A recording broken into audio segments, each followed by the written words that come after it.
Today I will be showing you what might possibly be the most impressive speedrun you've ever seen. After thousands of hours and countless discoveries, players have been able to bring the best theoretical time for the all moons category all the way down to 6 hours and 25 minutes, which beats the current world record by an astounding 44 minutes. With the effort of around 100 players, every single segment in this speedrun, of which there are 1,338 of them, have been optimized well beyond what was thought to even be possible. So without further ado, let's react to and explain how this segmented speedrun was able to save almost an entire hour over a world record that no one except the record holder himself is close to beating. Now before I get into the video, I am excited to announce this channel's first sponsor, which is brought to you by Gainko Investments. James is a college friend of mine, and he has just started this company in the hopes of helping people build generational wealth through the stock market with personalized strategies and no bullshit. Not only has Gainko Investments helped plenty of people build their portfolios, but I myself have even been able to see some pretty nice returns despite only investing a small amount. So if you're looking to build some wealth or even secure your financial future, Gainko Investments is here to help, and I will have their email as well as their phone number linked in the top of the description in the case that you want to sign up and try this out. Now without further ado, let's get down to business.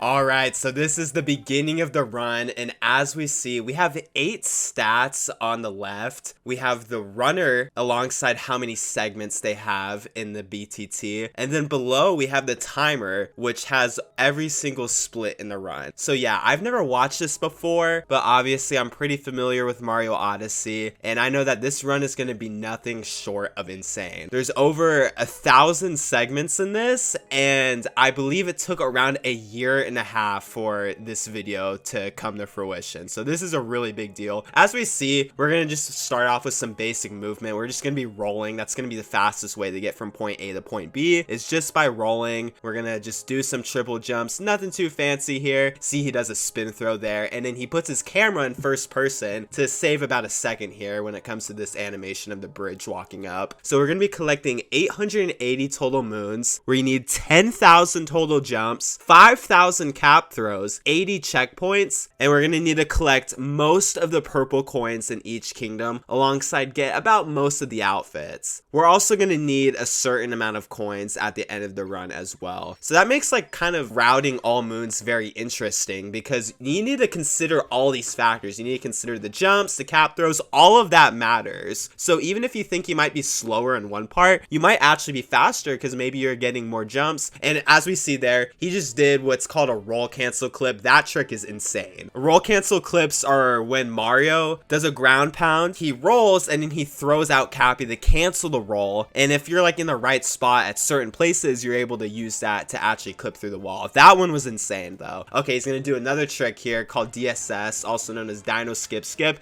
He gets it, gets these purple coins, and then makes his way up. As you can see, he's utilizing spin throws so that he can get the checkpoints, because like I said, we're gonna need 80 checkpoints. And we're on to the Madam Brutal boss fight. Nothing really to note here. As you can see though, he's gonna be doing those cap throws because like I said, we're gonna need 5,000 cap throws at the end of the run. So we're gonna see throughout the run, players just jumping and doing cap throws, and you'll see later on that they'll do some pretty crazy stuff to get some jumps and cap throws. Alright, so we're gonna collect this moon here, get those purple coins, and then make our way into our first sub area of the run. Now this sub area is very crucial to the run. It's very crucial because this sub area is actually the fastest way of getting coins in the entire game. There's a reason why there's a difference between all moons and 100%. 100% requires you to get way more coins, alright? So players, when they're playing 100%, they'll actually be in this room for like an hour just grinding coins, and they'll do something called coin duping. And basically what coin duping is if you break the blocks that have the coins in them with the dinosaur the right way, then you're actually able to get more than you otherwise would. It's kind of weird, but even if it weren't for those blocks, the fuzzies, they give you a lot of coins. There's just a lot to be gained from that one sub area. All right, so here we're gonna do a strategy that's called Dram, and as you can see, after he collects this moon, he captures the bullet bill because you could actually just leave Cappy there, and if you're fast enough, he'll still be there. You could home into him, collect the bullet bill, save time. All right, now this is going to be a little insane. So remember the roll cancel clips I was talking about earlier? He's going to use that to get inside of the pyramid. All right, you are not supposed to be in the pyramid, but because of the roll cancel clip, you are able to enter the pyramid early. All right, so this is our like first like 2D section of the run. Nothing too crazy to note here because obviously the movement is way more insane in 3D. But yeah, we're going to be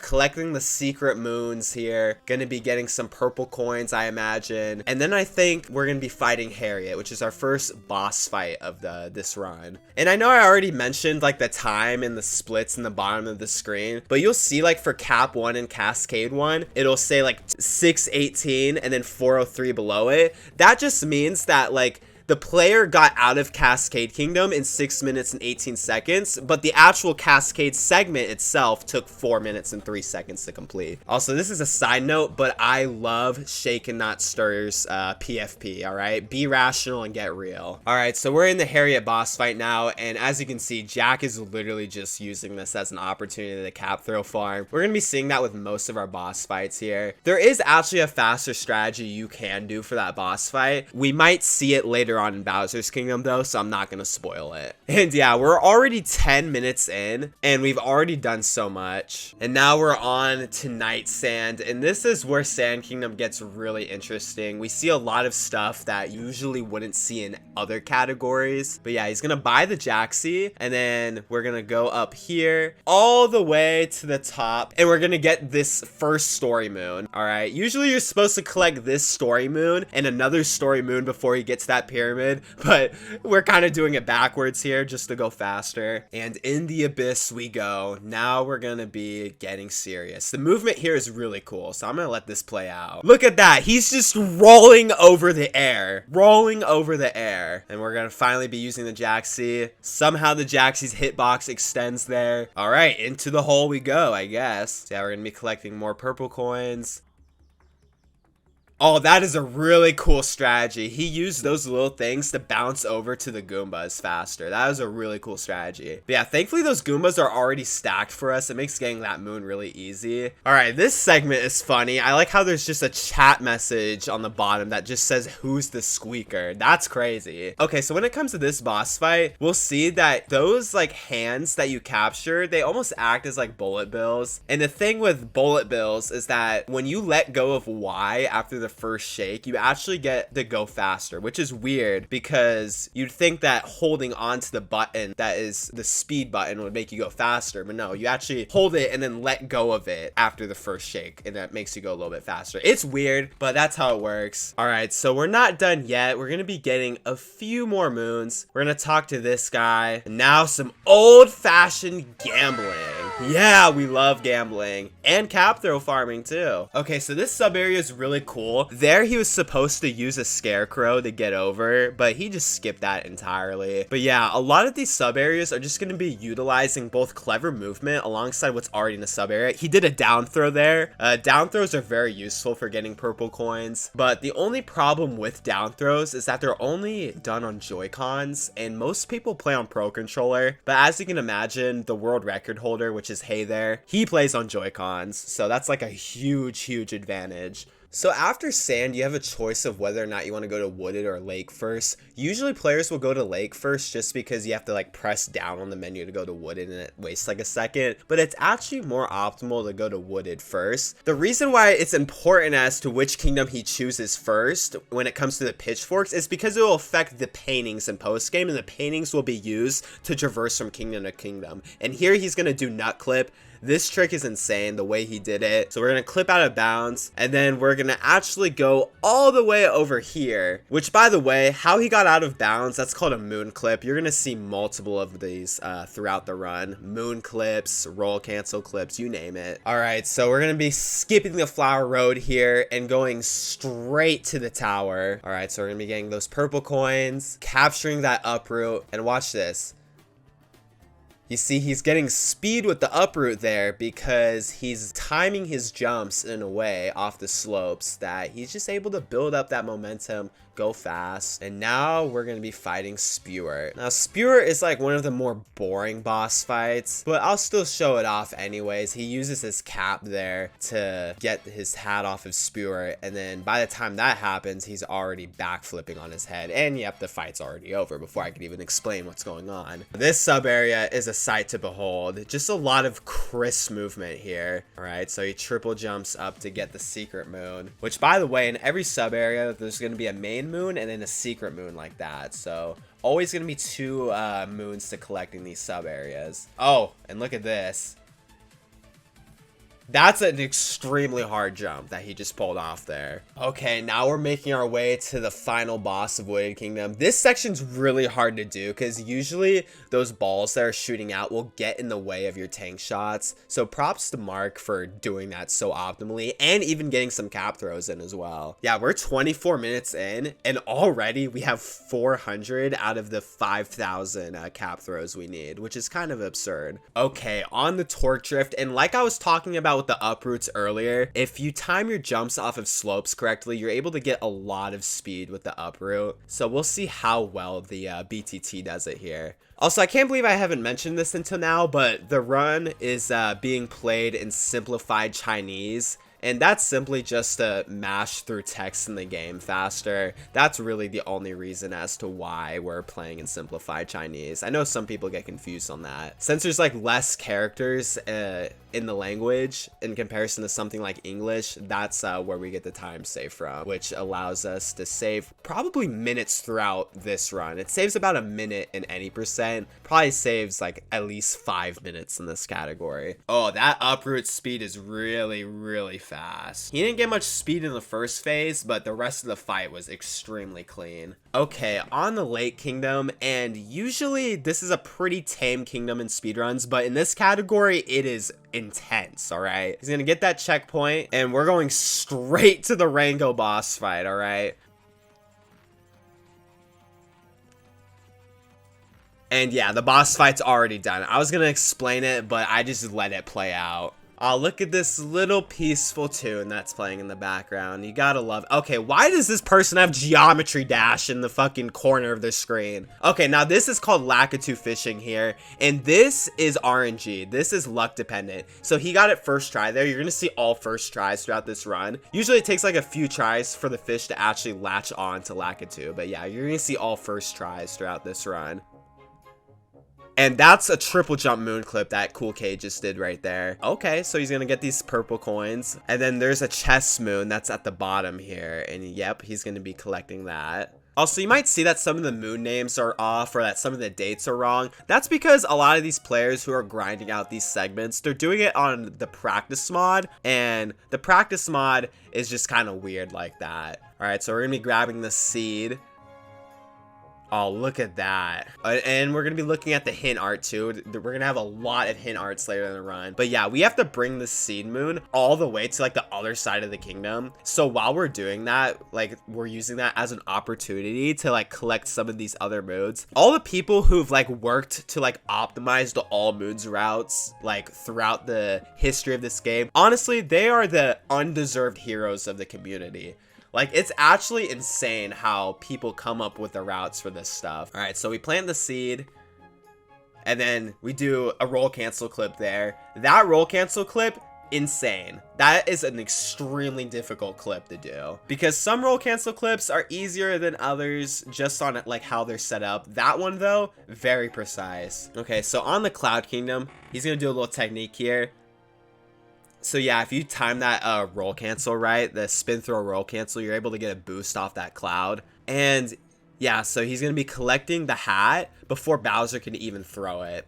And that's how we do this boss fight fast. Also, BP is going to get this hint art here. The Luigi hint arts, those give you like 200 coins. So those are very good, especially in this category where we need a lot of coins. Okay, and on to Lost. And this kingdom, once again, is very intense. This is a very intense part of the run. Lost is going to be intense. Metro is going to be intense. Yeah, we're going to see him collect those purple coins. Now, usually when you enter Lost, Klepto will actually take your hat. But if you do it like this, where you kind of just avoid where Klepto's trigger is, then you're able to go through all of Lost without Klepto taking your hat. Okay, wait a minute. I have never seen that before. That is insane. Okay, so he just jumped through the wall. There are certain walls in this game where you could literally just jump through them and it's like really precise. That was crazy. What the hell did I just watch? All right, he's gonna do a trick jump over here. Gonna get those purple coins. And yeah, like it is so easy to just fall in the poison here. Like one missed cap bounce, one missed cap throw, like you are in the poison and your run is dead. So that section there, very intense. I'm still in shock over that clip that we just saw earlier. So yeah, I was not lying. Like this run is getting intense. You're going to be seeing so many more glitches throughout the run. I haven't even seen all of them myself. All right, so we're going to finally be seeing glide on. That's called a vector there. He jumped at a 40. Okay, and I guess, okay, wow, just abandoning glide on, I guess. But yeah, he went at a 45-degree angle there to get what's called a vector. And vectors, they just give you more distance for big jumps like that. We see it all the time with Mario, but in that case, he just did it with glide on. That's really hard right there because you normally need a wiggler for that. And yeah, I mean, wow, we're already done with Lost. That was crazy. Sometimes the kingdoms go so fast, I can't even explain everything that's like happening in real time. Yeah, when it comes to Metro, I don't really know what players do here in All Moons, so we're gonna find out together. Okay, so he's gonna collect this moon. Usually, like, you'd collect that moon in Day Metro. Okay, so he gets the purple coins there. Nice. Okay, spin throw to get those. That jump right there, it doesn't look that difficult. That's a very difficult jump. Okay, and I think we're on the Mecha Wiggler now. And so there's a trick that you could do here where you could actually get out of bounds during this fight. I don't know if it's faster in All Moons or whether or not they just didn't have the time to put it in the edit. But regardless, I mean, Hayther is using this as an opportunity to cap farm. So that trick that I'm talking about might not even be faster just because of the fact that this is a perfect opportunity to get a lot of cap throws in. And usually it takes 3 phases to beat the Mecha Wiggler, but if you're fast enough here, you can actually get it in 2 phases, which is exactly what Hayther does. That was insanely fast. So when it comes to the jump rope, there's 2 moons to get from it. The second moon is got at 100, so yeah, you need to get to 100 on the jump rope. And as you can see, anytime you're like not like proactively moving, cap throw farm, cap throw farm, cap throw farm. And the fact that he's doing this while doing the jump rope, he's doing 2 things at once. And if you think about it, he's also getting those jumps in. So he's really doing 3 things at once here. All right, so first seed moon here, boom, puts it in. Gets the, oh, okay, whoa, okay, what the, dude, what the fuck is going on? Okay, throws that seed over there. Okay, puts this seed on top of the building. Yeah, this is crazy. This is a crazy ass movement. Okay, what's he gonna do? He's gonna throw the seed over there. Okay, and he's gonna get the last pot, which is all the way over there. Oh, but hey, you know, we gotta talk to our friend first, of course. I can't leave the homies hanging behind. Okay, gets the Luigi hint art there, so 200 coins.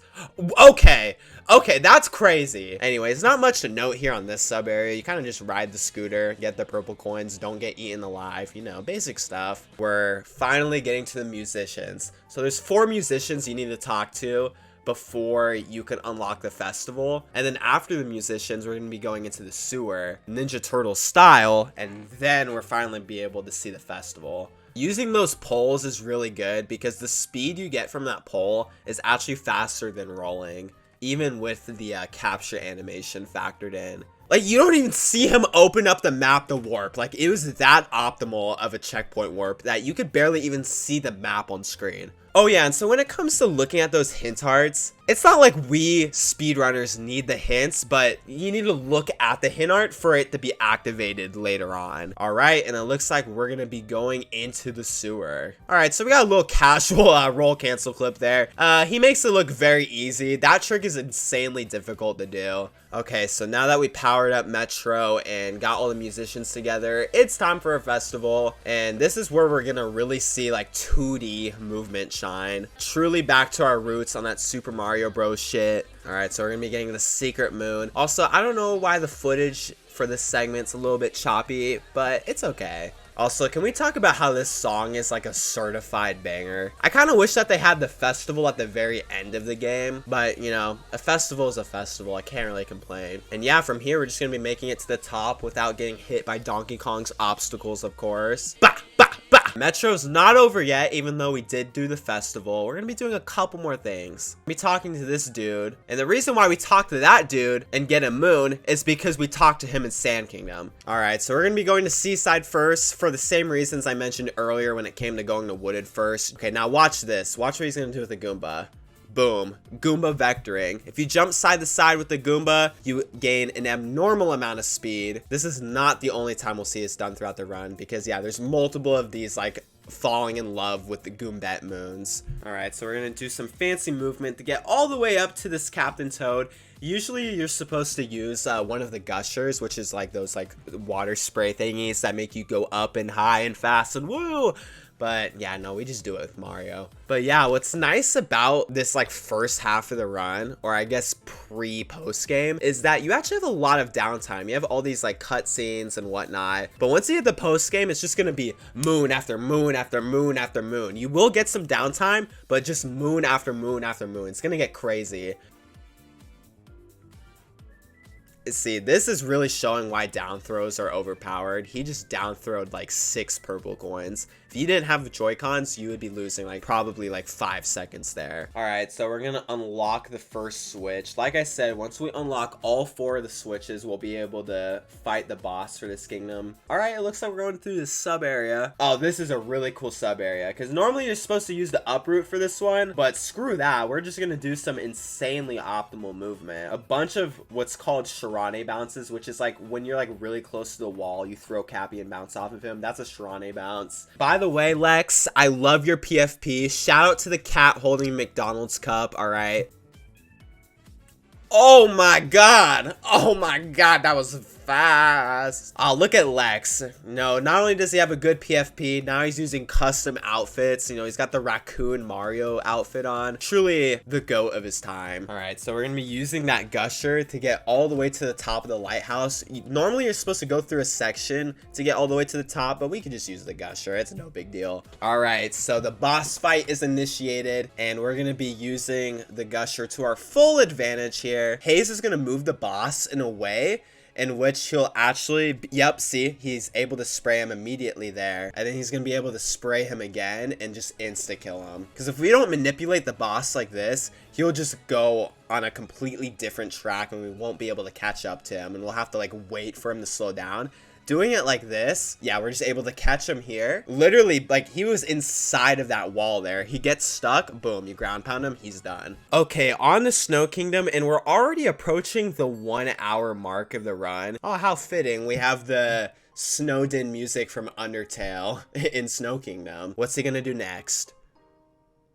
Okay, that movement is fucking bonkers. Yeah, Goryuya is going to do a moon clip here, and that moon clip's going to be used to go all the way down into here, which usually you're supposed to do the 4 rooms that are in that area to get down here, but obviously don't need to do that. And yeah, the Chivarians actually have a lot of potential for like fast movement. As you can see, Strav is just killing it there. Okay, now Yoshi64 is gonna pull off a really fast bound roll here. So as you can see, they're going through the snow, which usually that would lose so much time, but if you build up your momentum, then you're able to do it. And then yeah, just bouncing on those slopes, but like at the very bottom of the slope, and then that way you're kind of like maximizing your bounce. There's actually like a glitch that you could do here, but it doesn't make you faster in real time. It only makes you faster when it comes to the in-game timer.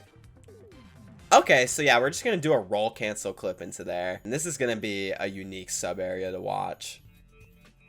That was really fast. He barely moved the Taifu there to blow on the blocks. Sub areas like this that rely on the cycle, it's kind of one of those things where like even if you go a bit faster, it doesn't really matter because of the fact that you have to wait for the cycle. But in this case, like, okay, wait a minute. He just clipped out of the wall. Wow. Okay, this is really fast. So he's using the up throws to get the coins, and then yeah, just a lot of diving. Oh, wow, that's crazy. If you miss that moon, like your run's over, because then you'd have to do all of that all over again. That would take like 2 minutes. These Hammer Bros, how they like shoot out their pans, it's random. So doing that fast is very difficult because the patterns in which they shoot out is not entirely consistent if you're like holding down the button. Now, if you're tapping it, you have a bit more control, but that's slower, right? So it's kind of playing with like how much risk you're willing to take. All right, so we're seeing some fancy movement, and then he's gonna do a roll cancel. And that roll cancel is not done in actual runs because it's just so difficult. What's funny about that roll cancel is that it actually saves time in any percent, right? But the thing is that it's not even done in any percent because it's that difficult. So if it's not done in the 1 hour run, you could bet that it is not going to be done in the 7-hour run. But it's still very cool to see it done here, obviously. So yeah, we're going to get this turn up here. And this turnip is going to be used to get the pot that's all the way over there. Oh, okay. We're actually bringing the turnip up here. Oh, okay. We're bringing the turnip up there so that they could get the hint art. Then they're going to throw it in. And then, yeah, we're going to put this other turnip in. Kind of a killing two birds with one stone moment here. These players are just too fast, man. Like, I can't even keep up with, like, half the stuff that they're doing. All right, we got a lava bubble sub area. We're going to see multiple of these throughout luncheon. He's going to capture the piranha plant, and watch this. Cappy has the power to change the direction of the fireball, so he doesn't even need to take the time to aim it. He just uses Cappy, and boom, it's done. All right, there's going to be some cool movement here. And this is cool movement because this is pretty similar to what you do in Luncheon Koopa freerunning. Because people who are good at Luncheon Koopa freerunning, they'll get to that point in the run and be like, okay, yep, I got this on lock. All right, now this boss fight is brutal. It is very easy to lose time here. Cookatiel will never hesitate to screw you over. Okay, on the Ruined Kingdom, and most of the time we just go straight to the boss fight, but there's one moon for us to collect here, alongside a lot of coins. Now watch this. Boom, moon clip. All right. Yeah, imagine having to go around to get back up. But yeah, this is going to be a good opportunity to get some cap throws in. We also saw earlier that Hey There actually got the Toad hint art, which is worth about the same amount of coins as the Luigi hint art. You know, free coins, can't ever pass those up. Now, the dragon here is actually pretty simple. He's just going to damage boost and then boom, just instantly is able to get all the forks in his head and spin pound on his head for the final blow. The last phase is the most complicated though because he has to get 6 forks. He just makes it look really easy though. All right, spin through the Pokio, and the Pokios are actually going to be used a lot throughout Bowser in creative ways. This is one of the ways. He's going to hold Cappy out, boom, do a little bit of a Pokio dram, if you will. And it looks like we're just going to go straight for the ogre here. There is some other moons to be collected on this island, but looks like we're going to be getting those later. Okay, on the shards, and this section of the run is always a treat to watch. Oh, okay, so he's going to get that, and then he's going to use a down throw. You see, he collected the moon shard there, but you didn't even see it on screen because it was behind the wall, and he had, like, his camera pointed down. Yeah, we're also going to get this moon as well. And yeah, that wraps up the 3rd island of Bowser's. I mean, we really just got, like, 4 moons in, like, 20 seconds. And on to the 4th island. We're going to be getting a few moons here, starting with this one, where you just capture the statue, and you just get a moon, I guess. But we're actually going to capture the statue again, go down here, and then I believe Toad's gonna do, yeah, he's gonna do some fancy ass movement to get out of there. And then another dram, which by the way, I'm calling them drams because all the way back in the day, a player by the name of Dram, he kind of did that strategy for the first time, but in Sand Kingdom with the bullet bill. So anytime that type of like technique is done, it's just called a dram. Okay, now this is the trick I was talking about in Sand Kingdom, and it's called Sarbomba, which is a funny ass name, but you're actually able to get the bomb to float like that, and then that allows for you to get that second hit on Harriet about 2 seconds faster. Yeah, Topper is not as cool as Harriet, but it's still a pretty fun boss fight to watch. I mean, just look at how Mark is just decimating him. We're already on the last phase. And yeah, that's why I think the Brutals are like really well designed, because you're not even doing any glitches with the exception of Harriet, of course. It's just like if you're good at the game, you're gonna kill them fast. Okay, so we're gonna lure the ogre over, and we're gonna get that moon, and then after the moon, Cappy's already gonna be above the Pokio, so he's just gonna be able to immediately capture it. So yeah, this is what I'm talking about. The Pokios, if you're good with your Pokio movement, you'll be like saving seconds.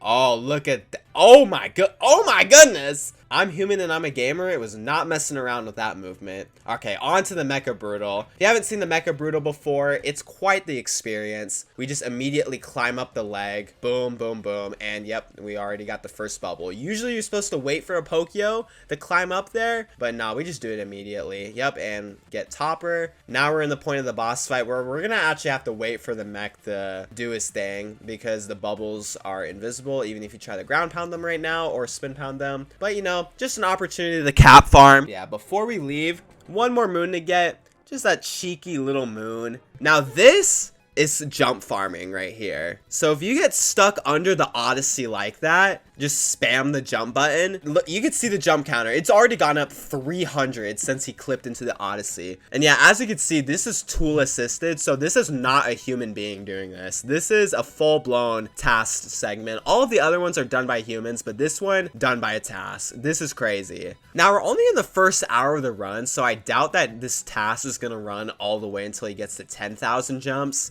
Let's see how long it runs for though. Okay, so the task runs until 6,000 jumps. That's crazy. Like, as I'm watching this, I'm really just learning like how truly insane this route is. And Moon's gonna be cool because we're gonna actually see the Moon Cave. Usually players skip the Moon Cave, but we're actually gonna see the Moon Cave. Or maybe not.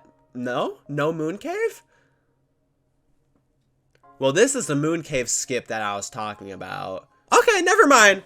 Never mind. We are not seeing the Moon Cave yet. I lied to you all. I mean, throughout this run, we visit Moon 4 separate times. I guess I shouldn't be too surprised that we're not seeing the Moon Cave right now, especially when we don't have the post-game content unlocked. That movement was insane. So this right here, this is 2D section skip, otherwise known as 2DSS. I'll leave you the explanation as to why that's possible in the description, because that is way more difficult than it looks. It just looks like, oh, just jumping on invisible platforms, yada yada yada, we don't really care. That trick, insanely difficult to pull off, but at least it's easy enough to be pulled off in a real-time setting, unlike what we saw earlier with the whole jump farm thing. And yeah, we're on the pillars. Tyrone's gonna be very precisely aiming all of these shots. What's funny about this though is that this isn't even the fastest way of doing pillars. There's actually a faster way of doing pillars that's like 2 seconds faster than this, and this already looks insane. But yeah, in just under 1 hour and 35 minutes, we wrap up the post game. Okay, so Mushroom Kingdom is our first post-game kingdom, and it's going to be the longest one we see throughout the run, and that is mainly for 2 reasons. One, there's just a lot to collect here in this one split, but also there's going to be around 8 to 9 boss fight rematches. I may be wrong on that number, but nonetheless, we're going to be fighting a lot of bosses again. Not to mention that we're also going to be collecting a lot of purple coins as well. Now here comes our first boss fight rematch. We're going to be fighting the Mecha Wiggler, and the Mecha Wiggler is actually split up into 2 segments, but you'll see that Hey There will actually shoot both of the segments at the same time, and this boss fight goes pretty quickly. Yeah, so watch this. Boom. He's able to shoot both of them at the same time. Now that pattern's not always going to happen. The pattern you get with the Mecha Wiggler is random in both Mecha Wiggler fights, but yeah, he got a really good pattern there and he reacted really well. And similar to the other fight, we're going to be able to 2-cycle this, and Mark gets a pretty good pattern there. He missed the shot, but nonetheless, it was still a really solid fight. Throughout Mushroom Kingdom, we're going to be collecting 6 of these sheep and bringing them all back to Toad just for 1 moon. Not to mention that we'll be talking to a lot of NPCs throughout this run, because if you just talk to people, they'll just give you stuff. You know, talk to Toad, he'll give you a moon. Talk to a random dude in Metro Kingdom, he'll give you a moon. Even talking to Princess Peach, she'll give you a moon. Anyways, we're going to be luring this dog. Luring the dog takes quite a bit, but thankfully you're able to do stuff as you're luring the dog. Alright, so we finally get the dog moon, and now BP is going to lure these sheep all the way across Mushroom Kingdom using some spin pounds, so that way the sheep are able to kind of get launched, because if you spin pound or ground pound within a certain radius, that's just what happens, I guess. The sheep can't handle Mario's power. We're also going to be having to get these Toad tracks in almost every single kingdom. Like I said, a lot of talking to NPCs, but don't worry, there is a lot of entertaining content in post game, whether it be movements such as this, the sub areas, all types of stuff. We haven't even reached Dark darker side yet. Okay, so he's gonna get this moon. This is a Super Mario 3D Land reference. And also, I know they're technically stars in this kingdom, but they're still turning into moons on the moon counter. So god damn it, I'm gonna call them moons. Anyways, he's able to get this third sheep here. So now he's gonna put all 3 sheep into the pen. And yeah, this could be a little bit more optimal, but this is as good as it's really gonna get. And we're gonna be using the rocket flower. Okay, so he's gonna collect those purple coins, and we have our second boss fight rematch, which is going to be Knuckletech. Now, the difference between this Knuckletech fight and the other one is that there's gonna be less ice, not to mention that there's also going to be mummies as well. It's not too much more difficult, but it definitely does add some difficulty to the fight. Thankfully, they don't do what they do in Super Mario Galaxy, which is give you 1 health, because otherwise this part of the run, which is already nerve-wracking, would be a lot more nerve-wracking to do on 1 health. Okay, so here Hather actually got pretty lucky because some ice spawned right in front of Knuckletech, so he's able to instantly capture, and yeah, this boss fight goes by pretty quickly. Oh, and look at that. Spin pound into the pipe. And I think we have our third rematch, which is Mollusk. This one is probably one of the more different boss fight rematches because most of them are pretty similar. But this one, you don't even have any like ground to be on. You're kind of just in the air floating. But Haze is going to once again manipulate Mollusk in a way that you're able to just defeat him really quickly. So there's the first phase right there. Stops him mid animation, gets a little bit of spraying in. And then I think he's about to finish him off. Oh, actually no, that was just the second phase. Okay, oh, now he finishes him off. Yeah, so you're actually able to finish him off with a ground pound there for the third phase. Speeds things up a little bit. Alright, so we're back to the mainland. Just gonna be collecting some more purple coins, and I think we're gonna have our first KFR or Koopa free running of the run. So in almost every kingdom, or I guess every kingdom that has a KFR, we're gonna be doing this twice. And for most KFRs, they're just gonna use the KFR world record for the BTT, but in some cases they actually don't, because when it comes to the KFR world records, they're gonna be doing what's fastest for the in-game timer. And in some cases, it's better to do the real-time strategies, but obviously here doesn't really matter. Okay, now we're on to the Cookateel boss fight rematch, and like I said, this fight can be a pain in the ass just because the hitboxes are jank. Sometimes when getting that hit under Cookateel, it just won't register. Not to mention that if you miss a hit, it could be really hard to back it up. That was really optimal because he jumped through the magma as it was coming out. That was like a best case scenario for the second phase. Let's see how this third phase is gonna be. Alright, so he gets him, and honestly, this Cookateel rematch is not too much different from the original, but I guess that's kind of a good thing, because if that fight was any more difficult, then it would be a huge pain in the ass. Okay, and so we're gonna get our second seed, and this segment by BP, I've seen it on Twitter before. That's how insane this segment is about to be. So he's gonna get these purple coins, gonna bounce on the mushroom, gonna get the hint art, throw the seed, rocket flower, grabs the seed again, grabs another rocket flower, gets these purple coins, and then he's gonna grab the other seed, he's gonna throw that one into the pot, Kobe, and then throw the other one into the pot, Kobe. Doesn't even need to look at the pot, just knows where it is, and then he's going to be using down throws to unlock these 4 little wooden pegs. And once he does that, the water will go down for the castle and will be able to unlock more of the kingdom. And you see Toad did a first person right there. It's the same reason as to why we do the first person after the lever in Cap Kingdom. It just reduces the time of the animation. Okay, now this part is always a treat to watch. So Hather's going to get this moon, and then watch this. 1 tile, 2 tile, 3 tile, hint art, and then 4, grabs the star, 5, 6, 7,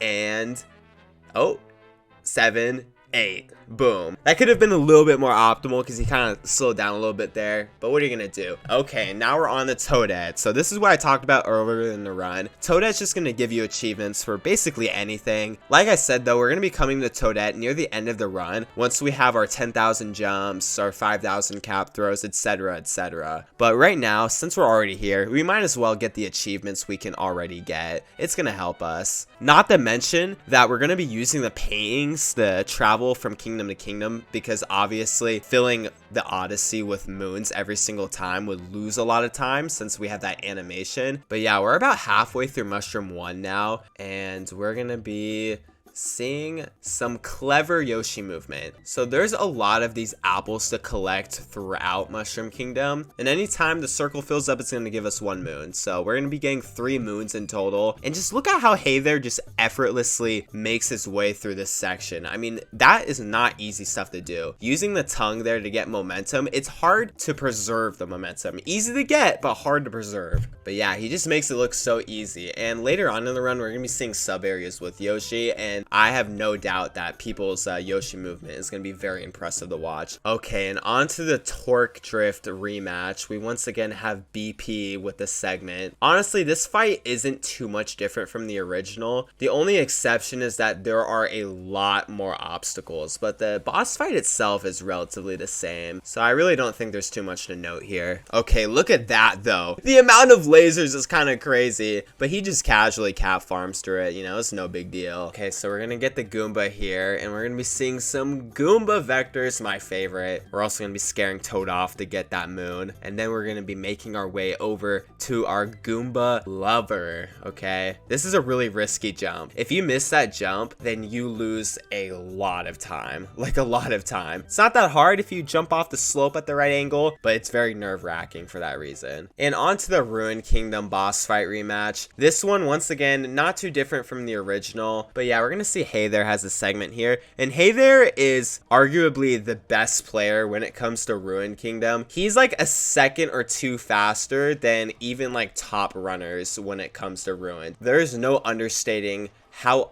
optimize he has this kingdom. Okay, and on to the Mario picture match. So the Mario picture match is going to allow for us to get 2 moons. The first time you only have to get 60, and so it's funny when players are doing this because they don't even use all of Mario's face attributes to finish the challenge. He just does the eyes, the mustache, the eyebrow, and the other eyebrow, and he's done. And he doesn't even place all of them like in the correct spot, or I guess the exact correct spot. It still gets a 71. But yeah, this second time around, he needs to get a score of 80 or higher. So he's gonna do the same thing as before, except this time he's gonna add the nose on. Or actually, I lied. He's gonna add the mouth on and not the nose. And let's see what score that gets him. Yeah, he gets a score of 85. It's funny how speedrunners just completely cruise through that section, because even with using all of Mario's attributes, I had a hard time getting above 80, and he just made it look so easy. He wasn't even trying, it didn't even look good, didn't even use everything. But yeah, now we're on to the sheep. So we have 3 out of the 6 sheep collected. He's just going to be luring this one over. Now he's next to these 2 sheep, and he's going to do a clever strategy here. So he's going to lure that sheep in, and then lure the other one into the hole. And then watch this. He's able to get these purple coins,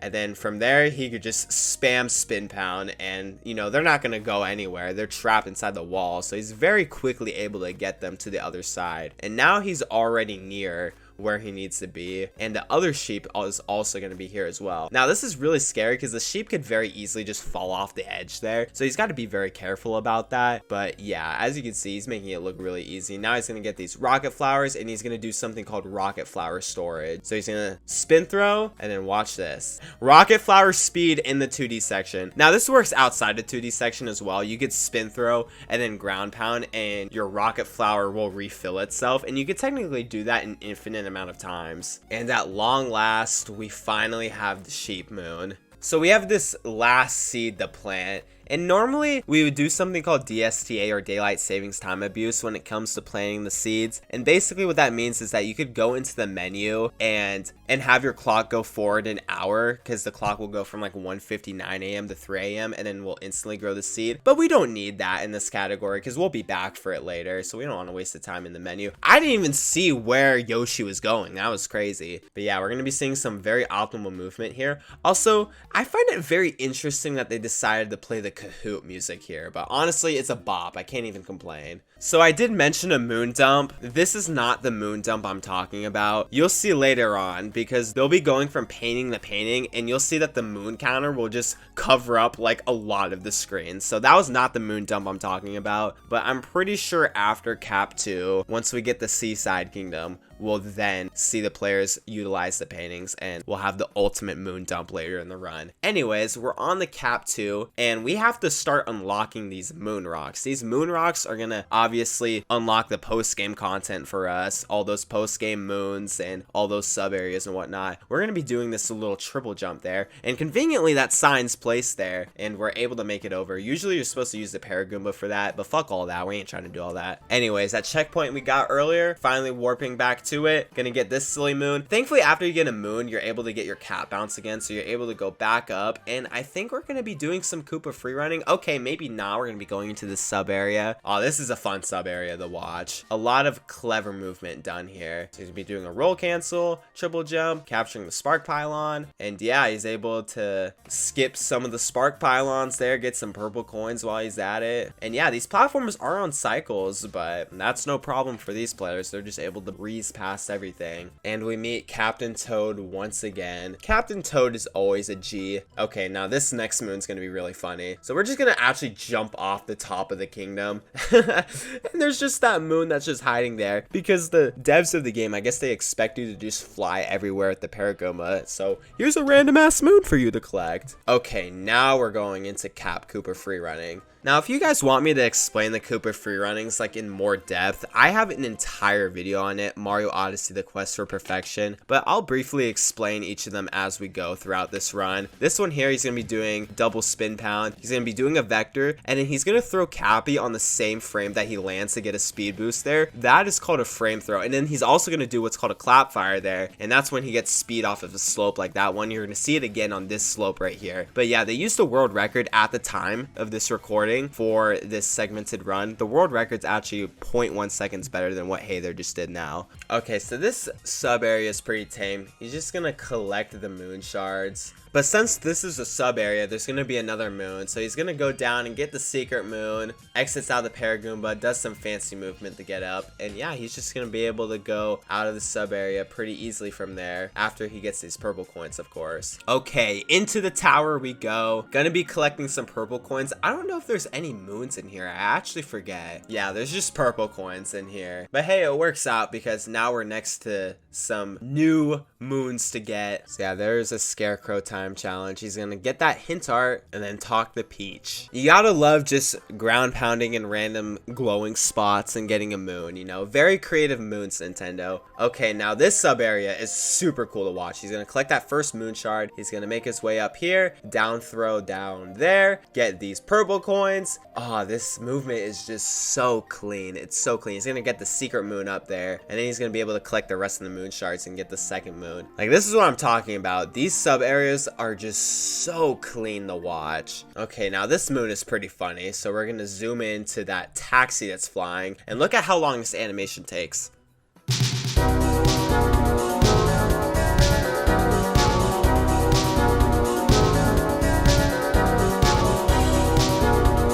Yeah, there's gonna be like 3 of those throughout the run. That animation was like 15 seconds. If someone can find out a way to make that animation faster or just skip it entirely, that would be so much time saved. I've just always thought that was goofy though. And by the way, we're gonna be getting this bird here. So there's gonna be a lot of birds in each kingdom. The birds run on a cycle. And so if we do everything right in the route, the bird will be able to be collected while we're in the middle of going from point A to point B. But as you can imagine, it's hard to get to that level of optimization, so it can be kind of hard to route the bird moons in. Okay, so he's going to use the Goomba here. He's going to throw Cappy out, get those purple coins, instantly capture it again. And then look at that. He actually clipped through the hat there. A little bit of a moon clip. I think, I can't tell if he roll canceled into the hat or if he just like clipped in by like doing like a jump and then a cap throw. Either way though, super impressive stuff. Gets another scarecrow moon. Random moon on the cap pole. Gotta love it. Now he's going to be getting these coins here. These are just regular coins, but nonetheless, regular regular coins are just about as useful as purple coins in this run.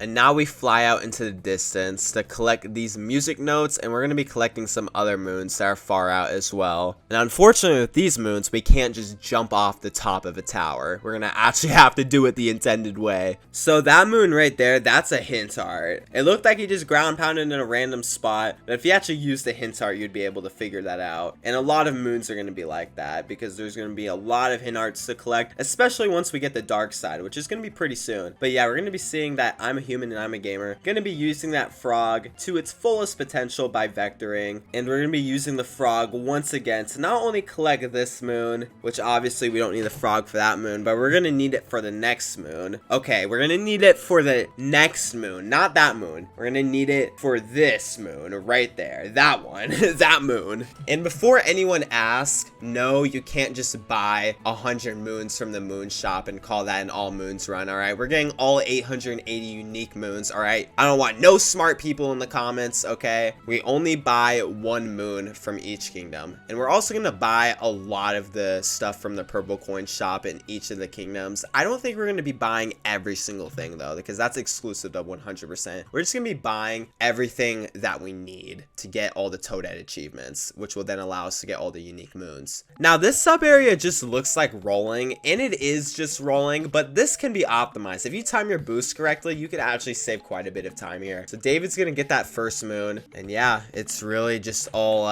downhill from here.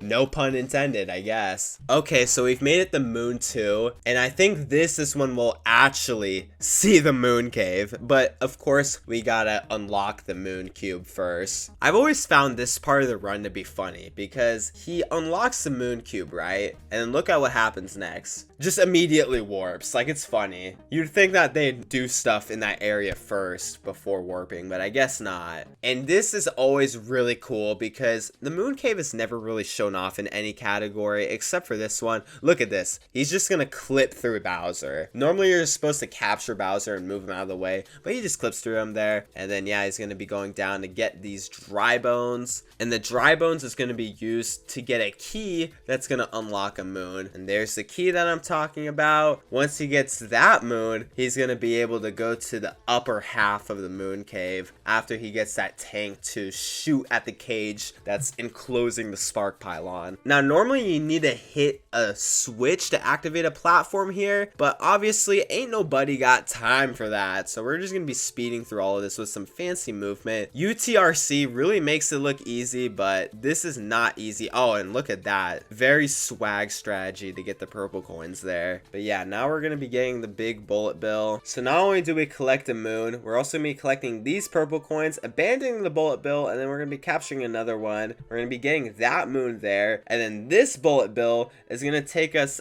all the way to the other side of Moon Cave, where we're gonna be getting this cheeky little treasure chest. Now a lot of people don't like this sub area because it's really easy to just bonk and fall, but I honestly really like it. I think the low moon gravity makes it a treat to watch, because look at this, he is just abusing vectors to just make his way across the entire thing in like 2 seconds. And then watch this, bounces off of Cappy there, and he skips like half of that section. Actually, not even half, more like 75% of it. You know, I never really realized how many bunnies there are in this game. Like, I feel like in half the kingdoms, there's a bunny moon to be got. In Wooded Kingdom, in Gap Kingdom, in Moon Kingdom. How many goddamn bunny moons do we need, Nintendo? They need to add like a cat moon or something. You know, I love dogs, I love bunnies, but where's the cat love at? Okay, off topic, but anyways, we're gonna be warping back to the Odyssey. Oh, okay, I'm surprised that he didn't leave. I've been noticing that they're warping back to the Odyssey quite a bit. It almost makes me question if this route is even fast or not, but obviously I assume it is, right? I'm no routing genius myself. It just surprises me how many times they've warped in the span of like 5 minutes. Also, this guy's playing on a keyboard. I guess that makes sense for a 2D section, but playing on keyboard in a 3D Mario game is kind of crazy. But hey, I'm not a hater. I'm not a hater, all right? honestly. It's just surprising to me because I know I would never be able to do that. Oh, and here we go. Another dog moon. Yeah, so this one takes even longer than the one in Mushroom Kingdom, and you're going to see why in about 5 seconds. Look at the dog. Look how slow that animation is to get to the ground. I could have walked the Burger King and back before that dog landed on the ground. And look at this. We're going to be able to get this entire moon before the dog even digs up his own moon. And we're going to be doing Koopa trace walking. So the first time around, you need to get a score of 80. And then the second time around, I'm pretty sure you need to get a score of 90. The safest bet here is to just walk the entire circle. And we finally get the dog moon. Now, I wonder what's going to happen after this. Oh, wow. You could roll up that? It does not look like you could roll up that slope. That slope deep as hell. Okay, so we're going to be getting a shop moon. And I assume we're also going to be buying some souvenirs and outfits. Oh, we're getting the doctor outfit. Okay, I'm sure that's gonna be used later in the run, but I'm blinking on what exactly the doctor outfit is used for, because there's certain areas in each kingdom where if you put on a certain outfit, you're able to get into the section. Okay, he's buying the astronaut outfit as well, and yeah, okay, he's gonna be buying all the souvenirs except for that last one, it seems like. Yeah, so yeah, like I said, we're gonna be buying most of the souvenirs, but not all of them. I like how there's just a random moon there. Like, some of these moons, Nintendo really just did not give a fuck. Anyways, we have the return of the Sphinx. And I know someone might ask this, like, do the players know Chinese? How are they answering these questions? And to answer that, when it comes to longer categories such as all moons, the community will have like long PowerPoint presentations of like the entire route. And so when they get to that point in the run, also, why is there Vsauce music here? I mean, I'm not hating. Oh, okay, the Vsauce music went away. Anyways, when players get to that part of the run, the presentation will literally tell you like which option to click. So like, for example, it might be like 1 3 3 4 or like 2 3 4 1, you know, something like that.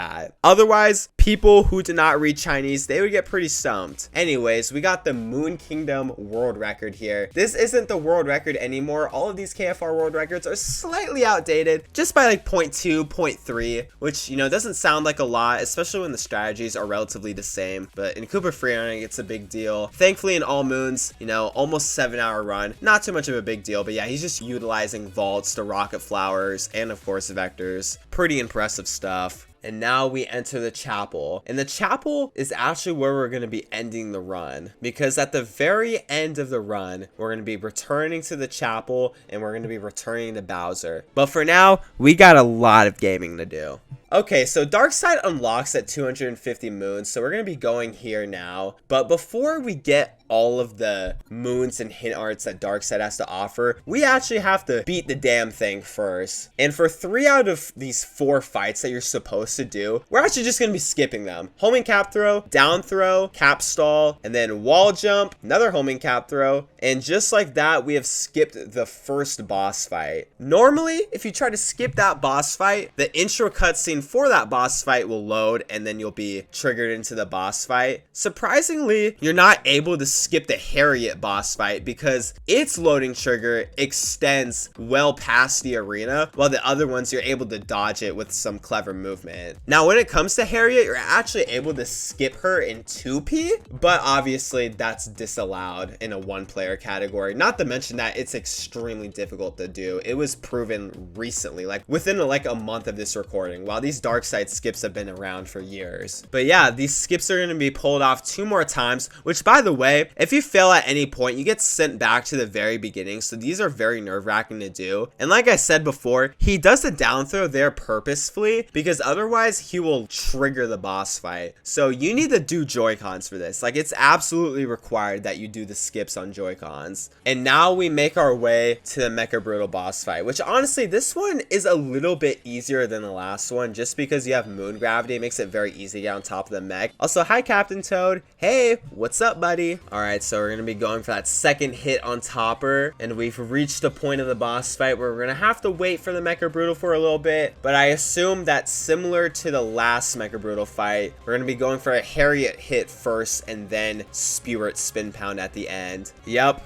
Flawless stuff right there. Now we get to the meat and potatoes of Darkside, which is collecting, or I guess looking at all of these hint arts. So let's count them together. 1, 2, and okay, we make our way to a sub area. There's probably going to be like 10 hint arts he's going to have to look at. And those hint arts are going to appear all throughout the run. Oh, look at that Yoshi movement. Just so clean. So clean. What's funny about Darkside is there's going to be, I think, 2 more Yoshi sub areas. So if you're not good with Yoshi, you're probably losing like a minute or 2 in this kingdom. Not to mention that you have to know where all the fruit is and be able to like properly route it in. So basically what I'm trying to say is that you got to have the mechanics. You also have to have that game knowledge, that game sense. All right, we got our 3rd hint art. Also, there are a lot of rabbits in this kingdom. I never noticed how many rabbits there are. Mario Odyssey really is obsessed with rabbits. Might be a Mario and Rabbids reference, who knows? Or maybe I just want a carrot. Like I was talking about earlier, we got another Yoshi sub area. And this one, you really have to know what the optimal route is here. Otherwise, you're losing so much time. It can be very easy to forget where you're supposed to go, or it could be easy to just miss a fruit. Watch this though. He's gonna go under the bridge and then make his way back up, which that jump is definitely more precise than it looks. The rest of these fruits are pretty tame to collect though. And I have a little fun fact about this sub area. So obviously this sub area, it appears in a different form in Metro Kingdom, and how you get to that sub area is through a taxi. What's funny though is that you can actually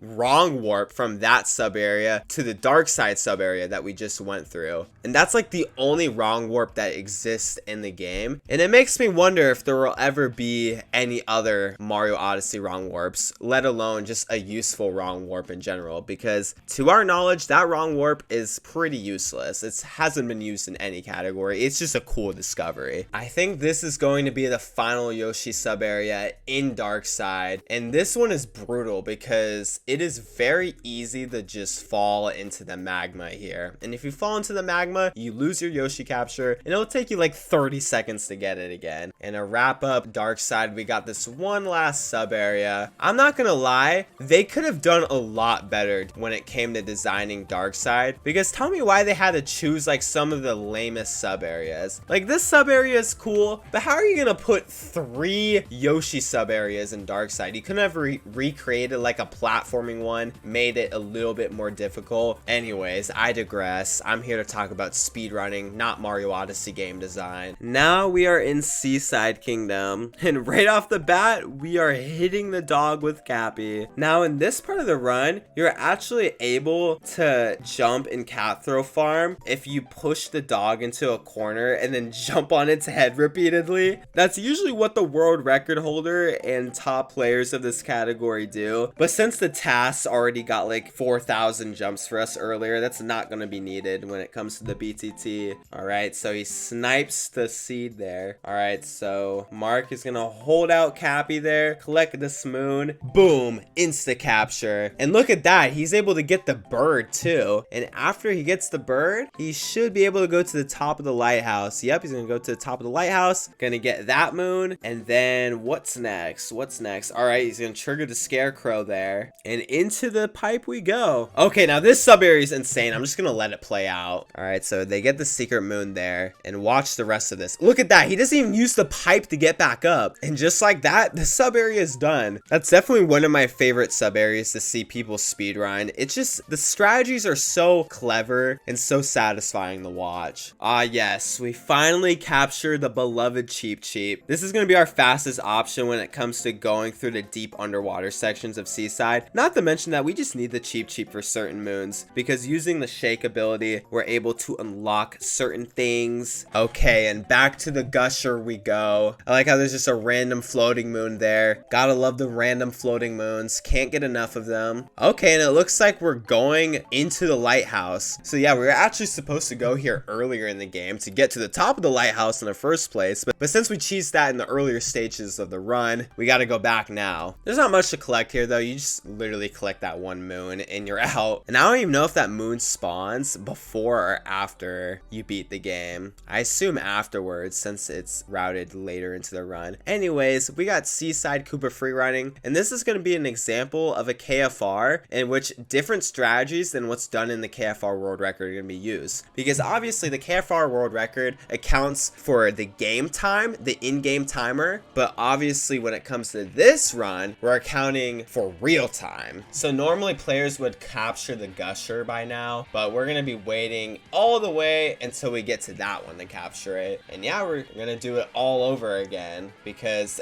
every Koopa free running is 2 moons. Alright, so BP down throws a scarecrow there, makes his way down to the moon, and it looks like from here on out we're just gonna be collecting a lot of the underwater collectibles. That right there was the Luncheon Kingdom hint art, and I could tell because it was a light blue moon instead of a purple moon. And here we're going to be doing a trick called fish clip. You're actually able to clip out of bounds here, and using the shake, your hitbox extends to the moon, but you're able to stay out of bounds. And now we're going to be getting this moon, which usually you'd have to talk to the Sphinx to get this one, but not today, buddy. I find it funny though, because you still need to get the other Sphinx moon. So once again, like, you're doing stuff backwards. That's what's always funny about these routes, is that you do a glitch earlier on in the game, but since it's a longer category, it's like, oh shit, wait, I still gotta actually do something the intended way. I find it cruel that they put a seed at the very bottom of Seaside Kingdom. That's gonna have to go all the way to the other side of the map. That is cruel right there. Thankfully, we have rocket flowers to help us out, but still, like, if you're like a casual player, it's gonna take you like 10 minutes to get the seed all the way over here. Even for speedrunners, it takes a long time. Ah, yes. We reached one of the most intense parts of the run, which is volleyball. Similar to jump rope, you get your first moon pretty early on. I think you either get it at 30 or 20. I'm not exactly sure. Okay, you actually get your first moon at 15. But yeah, the second moon doesn't happen until 100. So we're gonna be here for a while. The Wii Sports music here is very fitting. Yay, we made it to 100. There's not too much to note about this sub area. Obviously, the gushers don't have unlimited water, so we're gonna have to go into the water puddles to refill it. Definitely don't want to be falling into the poison here. But yeah, we're gonna be getting this treasure chest moon, and whoa, where did the gusher go? I like the screenshot in the bottom left. Maybe a spin drill, 0% chance that's fast, and then it just ends up being the fastest segment that we have. Oh, that's funny. I didn't even know, or I guess I just forgot that there were 2 music note moons to collect in this kingdom. Mario games and their music notes, man, they really love to include those. Now watch this. We do another out of balance clip here. That one's called fish dip, and both of the fish clips you've seen are actually done in any percent. So it's cool to see them done in longer categories such as all moons. But I mean, I'd imagine that they save more time in this category because it's just gonna speed up the entire route, right? Oh, and look at this. We're actually still out of bounds. So yeah, this is definitely saving more than the 10 seconds that both of the clips would save combined in any percent. Because yeah, he's able to get that moon. And is he still gonna stay out of bounds? Yep, still out of bounds. So this is probably saving like at least 30 seconds doing it like this. Maybe even more, honestly. This is some pretty huge time save. And we're finally back in bounds again to get all of these precious little moon shards. Oh, now this is a fun little sub area. You get the bomb this peaceful land. Good stuff. God damn, that movement was clean. God damn, that movement was clean. Okay, so is he gonna get the seed? All right, we got another seed to bring all the way over to the other side of the map. He's gonna be using rocket flower storage there. Nintendo was not messing around in Seaside Kingdom. It's no wonder it took me years to 100% this game. I was too lazy to look all this stuff up. Boom, roll cancel clip, casual roll cancel clip. Oh, wow. Okay, so he read that hint art while he was still like halfway out of bounds. So that way he didn't clip in. He was still able to get to this part. Never seen that before. That was really clever. And here we have our final seed moon. Once again, just gonna be using the rocket flowers to get all the way over there. I mean, it's the same thing, really. But watch this. This is gonna be the snipe of the century. Boom! Snipe! Bounce off the wall. And since we have the little Hawaiian outfit on, we're able to get into this part. And we're just gonna be chilling chilling, dancing. And now Glydon makes his appearance. Let's see how long we'll see Glydon for. Oh, okay. I guess that snail is in the Glydon, so much so that we get a moon out of it. Oh, okay. Bye, Glydon. It was nice knowing ya. Alright, so after we talk to Princess Peach here and get the one moon that's in this glass palace, I believe that concludes the kingdom, because there should be a painting at the bottom here. And there's the painting. Okay, on to Cascade 2. We make our way through the first painting of the run. Many more to come. And yeah, we're gonna have a lot of purple coins to collect and a lot of moons to collect this time around. We're gonna be capturing this dinosaur and watch what happens next. Uses the dinosaur and the trampoline to get all the way up to this moon rock up here. And since we're already up here, we could also talk to Captain Toad, which, by the way, I'm convinced they purposely like put that trampoline in the game just so that you could bounce off of it with the dinosaur, because otherwise it really serves no purpose. Now we're gonna capture a dinosaur again, and not only are we gonna be able to get that moon that you're supposed to break with the other rock, but if we go all the way to the other side of the kingdom, we'll be able to get these purple coins alongside a moon that's hiding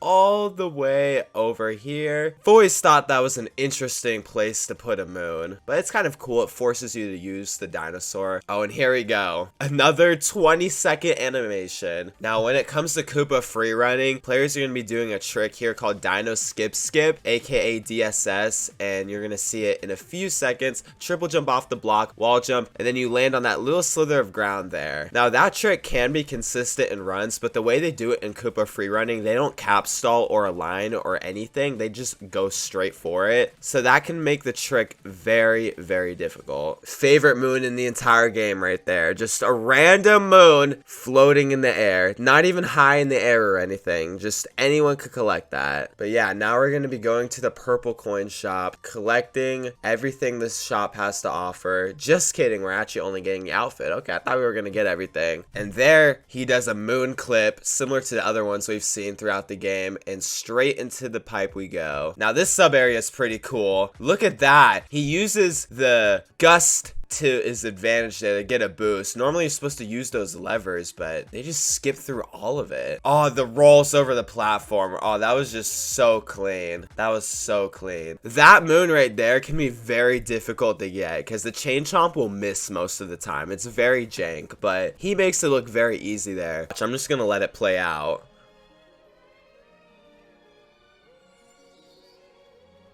Using the cloud, you're able to get a crazy amount of speed.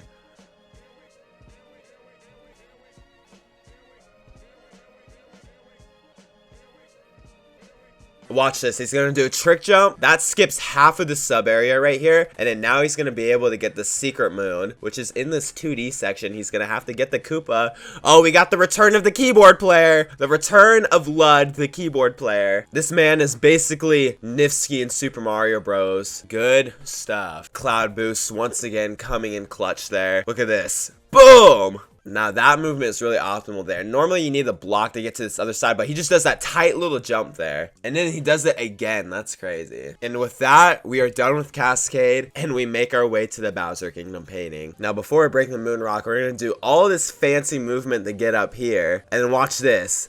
Boom! Captures the spark pylon that's inside. So usually that moon would take like 30 seconds to get, but he just does a little clip through the wall there with Cappy, and he's able to get it instantly. Now we're gonna get the Pokio, pokes the very edge just to get some speed. But yeah, we're gonna have to bring the Pokio pretty far just so that we can get this moon here. Now this sub area is gonna be a treat to watch because we're gonna see players use the Pokio to its fullest potential. We don't even need to go back into the pipe. Just look at this. Completely flying through the stage. And now we're on to Bowser's KFR, which is the longest KFR in the entire game. Now, I don't know what the world record's going to be in this video, but the current world record's a mid 104. Okay, so we're going to start off with the roll cancel here. He's going to get this vector, and then he's going to pull off a frame throw. And look at this. He rolls on the edge there. He rolls on that rail. And the current world record doesn't even have that strategy, but of course it's going to be in the BTT because because the BTT isn't gonna just put the world record for this one, it's gonna segment it into multiple segments since Bowser's KFR is so long. Okay, now this moon right here looks very easy, but players will struggle with this really badly. They used a bird as a visual cue to find out where the moon is, but if those birds fly away, then you have to get that moon based off the rumble on your controller, and some people don't even play on rumble, so it could be very easy to lose time just trying to get that ground pound moon. It's happened to me many times, it's happened to many of other people many times. Now for this sub area, you're supposed to do a lot of stuff, but if you just hit that P switch, you're able to make your way to that moon over there, and from there you could just go straight to the top. You don't need the walls that the game will give you, the wall jump up there. You can just use Cappy. Now here we have another Lakitu fishing, except this time it's in the poison, and like I said, these can be very difficult to get fast because it's luck as to how many tries you get it in. But as you see, he gets it there first try. Oh, it's not even a fish, it's a whole ass dog. Oh, look at that movement. Up throw to get the scarecrow, and then now he's gonna be able to just go instantly down into the key.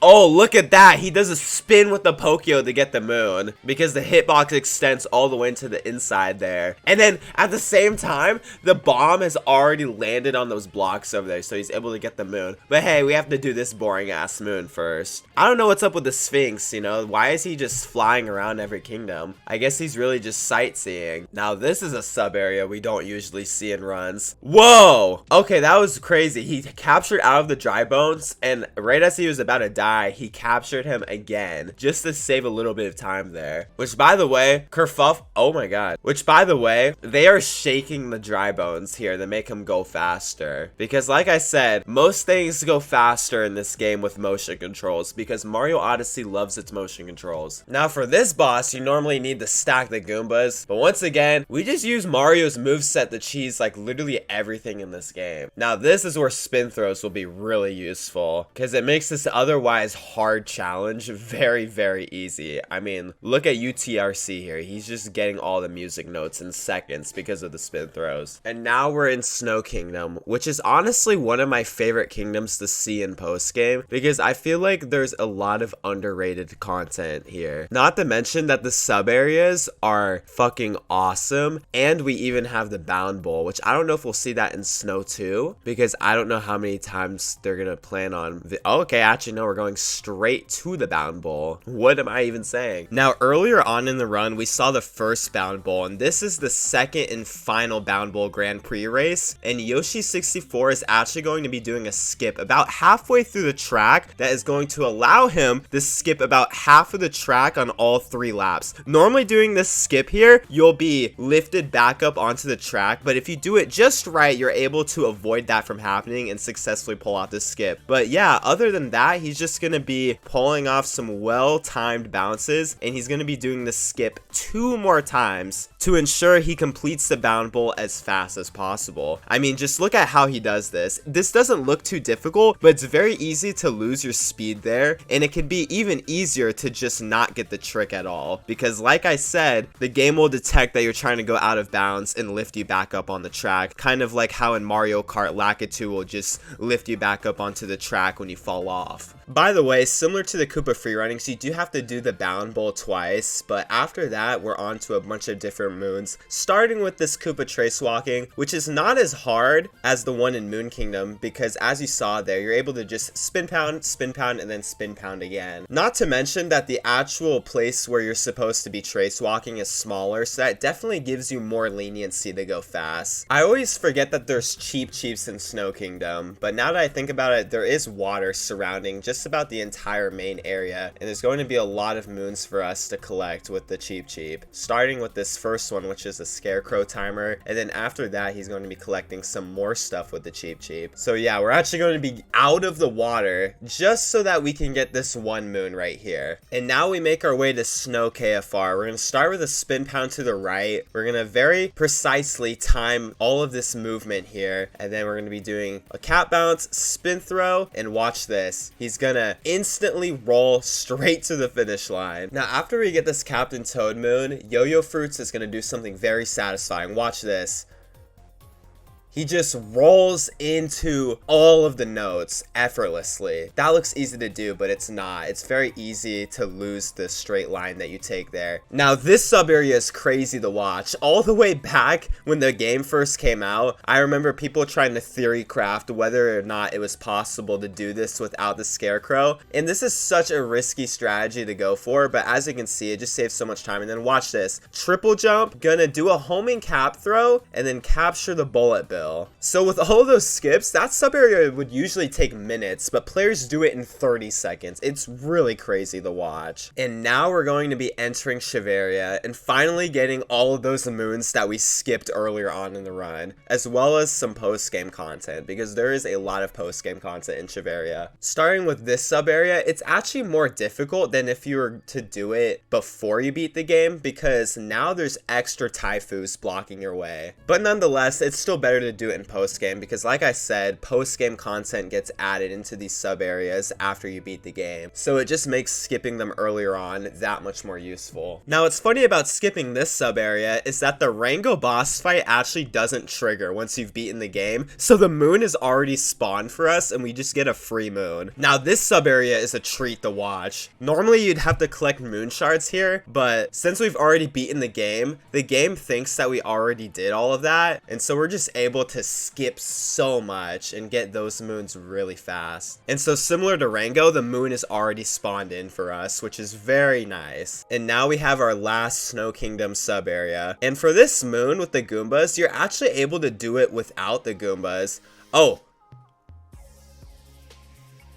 I was not expecting that. Okay, so that trick's done in 80%, but normally you get stuck in that wall afterwards. But if you leave Cappy out like that, then you're actually able to make it back out with the Goombas there. Wow, okay, I was not expecting that. That was crazy. And then that's smart, because after you get that first Goomba moon, you're able to take those same Goombas up and stack them all the way up to 10. And wow, I was not expecting that to be so damn incredible. Now that we have the Snow Kingdom outfit, we're able to finally unlock this room. And in this room, players will usually jump farm. Let's see if they jump farm here. Okay, as I suspected, no jump farming here because we did it in Bowser's Kingdom. But how they would jump farm there is that tight little area where you have to crouch in with Mario, they just spam the jump button over and over again. And that's like one of the fastest ways of getting jumps. And since you have to run back the other bound bowl, you can bet that we're running this one back as well. But as you can imagine, they're just going to use the same world record that was shown last time, just like the Koopa free running, so there's really nothing to mention here. In the end off snow, we're going to be doing that precise jump and make it up to this painting. Normally you need to capture the Taifu and blow the block over to that platform, but you can just do some fancy movement to get up. And now we are back in Wooded Kingdom, and I imagine that this is going to be an intense part of the run. Okay, so he brings the tank all the way down just to break that one moon, and then gets the hint heart and rocket flower, and with that we're able to break the moon rock, and now we have a lot of content to unpack. And after almost 4 hours of gameplay, we are finally in the deep woods, and we have a lot to collect here, starting with this tree moon, which is then followed up by capturing this coin coffer. Oh yeah, they're playing the gambling soundtrack. So yeah, you need like 500 coins to get this moon, or maybe less than that, but nonetheless, you need a lot of coins just to grow this one moon. And now we have the pipe maze, which thankfully, similar to the Sphinx questions, players have this shit written down so that they don't have to remember it, because it would be very fatal to the run if you just forgot the order halfway through. And now we're gonna get this nut, but this nut isn't gonna be used to grow a beanstalk. It's gonna be used to hit that dinosaur in the face so that we can capture it and collect some more moons. And now we will finally be able to collect that moon that we grew earlier with the coin coffer. And with that, we exit the motherfucking deep woods. Now this jump is pretty insane. He jumps off the side of that ramp there just so that he could get to this one toad who's gonna give us a moon. Normally you're supposed to take a pipe all the way over here, but ain't nobody trying to do all that. Now this sub area can be cheesed by putting the sheep on that rail there and then up throwing it up. Normally you're supposed to spend like 2 minutes doing that, but you're able to just get the sheep instantly into the pen. And with this sheep you can do the same, just abuse it until it gets in. And yeah, I find it crazy crazy that they do this in like 30 seconds when this sub area takes me minutes to do, even when I try to speedrun it. And on to wooded KFR, and I'm gonna be surprised if they don't do the captureless route here, because while it's hard to do the captureless route and just regular KFR attempts, okay, yeah, here we go. So usually players just capture the uproot to get up to that section, but Buster Doggy just skips all of it. Now this is a sub area you don't see very often. We're gonna be collecting 5 moon shards, and usually we use the Paragoomba.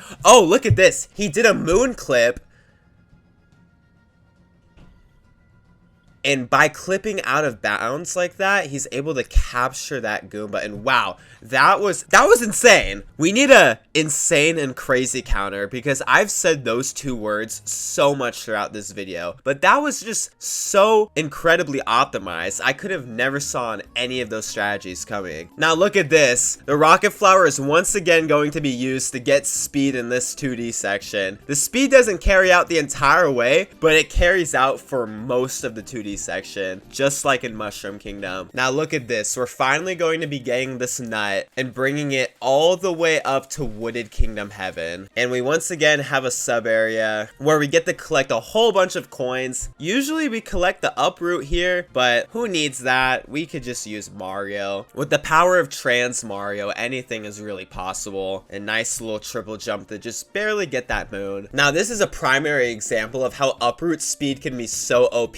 With all the speed boosts he's getting, he is saving seconds in just that little section alone. And I also just gotta say, like, big shout out to Mark Lucas. They are responsible for putting together a bunch of other BTTs, not to mention that they already have 137 segments. This entire run is 1.3k segments, meaning that they are 10% of the BTT so far, if not more. Now watch this pipe. So we're gonna be doing some fast movement to get up, and then triple jump moon clip, and once we're out of bounds, we can skip that entire second half of the sub area and go straight to the moon. Now this is something I never knew until recently, but you can actually use that rock to do damage to this little Goomba floating boss. And now we're gonna take the uproot all the way over here, just so that this little fucker who loves Mario enemies can give us a moon. And yeah, we are really approaching the end of Wooded 2 here. Okay, now watch this. We're gonna do another moon clip here, and just like that, we save time, baby. Now Sand Kingdom, here we come. We're just gonna start off with a casual frame throw to this moon rock. But yeah, Wooded, Sand, and Metro is considered like the ultimate trifecta when it comes to these longer runs, because all of those splits are extremely intense, especially in this category. But yeah, that Jaxu we bought earlier on, really coming in clutch right now, especially because riding the Jaxi is definitely faster than rolling. Once again, we got another sub area that we don't really see often, but there's nothing too fancy really done here. Just a lot of cap throws, because like I said, you can never use enough cap throws and jumps in this category. Now watch this. Because of the Goomba vectors, he's barely able to make that cycle there and get all the way up to this moon. If you miss that cycle, that's like 10 seconds lost. So very clutch gameplay from BP there. And now we're gonna be Goomba vectoring all the way across the map, just so that we could get this Goomba love moon, which by the way, I don't know why the Goomba got 2 bitches in Sand Kingdom. Stay loyal, motherfucker. And now we begin the grueling process of taking down all of Bowser's posters on this little wall here. Now this KFR, in my opinion, is the most boring one, but I'll still show it off anyways. The reason why I say it's boring is because for most of the time, you're just gonna be in this spark pylon, and these spark pylons have you locked in an animation. This section right here is where the main optimization comes in, because getting those rolls are very, very difficult. Not to mention that you gotta time your spin throws like perfectly, but other than that, there's really not much to note here, other than this dive at the very end, and yeah, it's already over. Pretty boring, but also cool at the same time. Now for this sub area, the game expects you to do the entire thing with the bullet bill, but we're gonna only use it for about the first half, and once we get to here, we're just gonna make our way up to the top, because for some reason, there's just just a bunch of ceiling that you could run on. And after that, the final moon is really not too far away. We're just gonna roll straight to it, and boom, we're already done. Now, this is my favorite scarecrow moon in the game, because look at how players just cheese this entire section. You're supposed to roll through all of that, but not today, motherfucker. Some simple but complicated movement, and you are just able to go straight up. And now we're back onto the Jaxie, and we're just going to break this random cactus that's in the middle of the desert. I don't even know how the moon like fits into the cactus. That doesn't make any sense, but we're just gonna roll with it, you know? Now, this is a sub area that I would not expect to see in Sand Kingdom. This is definitely giving Seaside Kingdom vibes, but you know what? It is what it is. It's still a cool sub area, because at the end of the day, they got my boy Gusher. That's all that matters. Now, this sub area actually has a pretty cool skip you can do. After you collect that moon, you're able to bounce on that bullet bill and that bullet bill to just barely make it to the upper half of the section. Always thought that was a cool little skip, even though it's not that difficult to do. Now, watch this. We're gonna go all the way up here just to get this big stack of coins. Y'all remember when people made a big deal out of that big stack of coins all the way back in 2017? Well, 7 years later, it makes its appearance again. Now, I'm gonna pause the video for a second.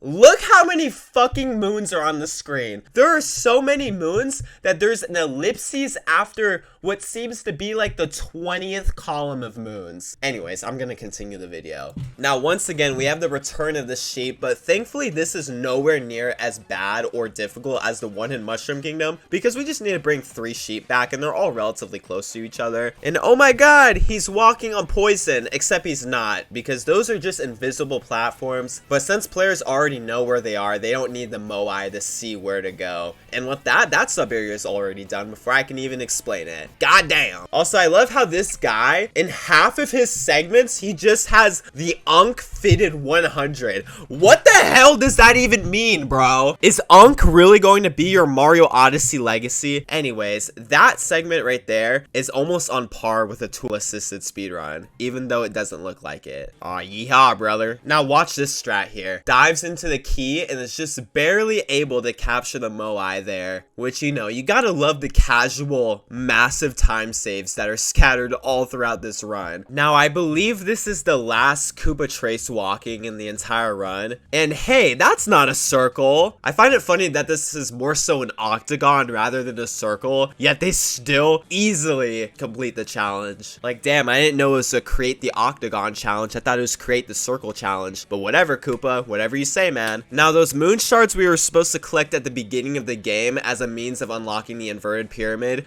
now we're gonna collect them 4.5 hours into the run with some fancy movement. Once again, the players already know where the invisible platforms are, so they don't need to use the Moai. They're just able to breeze across it like it's nothing. And yay, we got the story moon that we were supposed to get 4 hours ago. Yippee! Okay, so we're finally getting the employees moon. And oh, what? Oh my god! I did not know that you could do that. Alright, so they just used a moon clip to get to the other side of the employee stand. That's kind of funny if you think about it. And now we're finally able to get all 3 of these seed moons that we worked so hard for. And this kingdom is actually longer than I thought it would be. Oh my god, another moon clip. Jesus Christ. There is no shortage of crazy tricks throughout this run. But yeah, this is almost as long as the Mushroom Kingdom split, which that one was 28 minutes long. So I guess we'll see whether or not this will be longer or shorter than 28 minutes. Okay, so this segment was 26 minutes long, making it the second longest segment, and wow. Okay, so we're gonna do a trick here called scooter clip. The hitbox of that scooter actually extends if you tilt the controller sideways. You get like this motion control hitbox extension, and it allows you to get that moon without having to use the RC car. It's a pretty neat trick. Okay, I guess we're just killing Mario. Oh, okay, so since we have 2 Scarecrow moons back to back, it looks like they're just killing Mario off just so that they could get Cappy back faster. That's actually a pretty smart idea. Okay, and it looks like we're gonna do another moon clip here just to get out of this girder fast.